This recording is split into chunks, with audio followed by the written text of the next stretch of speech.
I had no clue that you could face potential jail time if you cut a switchback on a trail, but apparently that's the case. A recent court ruling has been getting quite a bit of conversation online. Essentially, this professional trail runner, Michelino Sunseri, he's a North Face sponsored athlete, I believe. He made a push last September to try to break this record for the fastest run up Grand Teton in Wyoming. He ended up beating the record, right? So I think the record previously was around 2 hours and 53 minutes. I think he got it in 2 hours, 50 minutes and some change. But in doing so, whenever he broke this record, he cut a switchback on the trail. Once this fact about this run came to light, the record was actually pulled from the website fastest known time, which keeps track of all this stuff. And as the conversation around that continued, it started to look like he might actually face some legal consequences for doing so.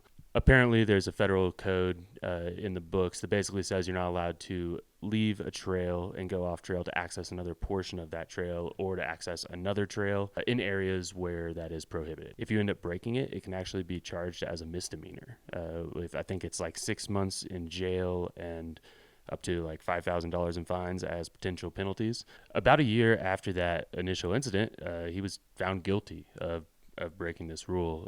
So he was convicted of this misdemeanor. I was reading an article by Teton Gravity Research about it too. They were reporting that it's likely his lawyers will appeal the decision, also reporting that the judge insinuated that jail time is not really being considered as a potential consequence. I mean, you always hear, stay on the trail for the sake of leave no trace and to avoid damaging the fragile terrain and preventing erosion and just to stay out of dangerous areas and everything.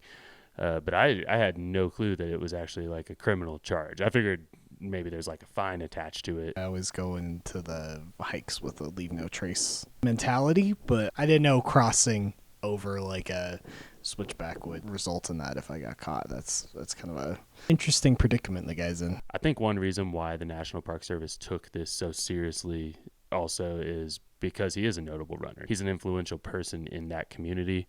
They did express some concern that if they let this slide in this highly publicized case, that others might follow suit. And it doesn't take many people to damage a trail, It's like one or two people go down through that fragile alpine grass, and you can already start to see that footpath forming. So another reason to always make sure you're following the principles of leave no trace.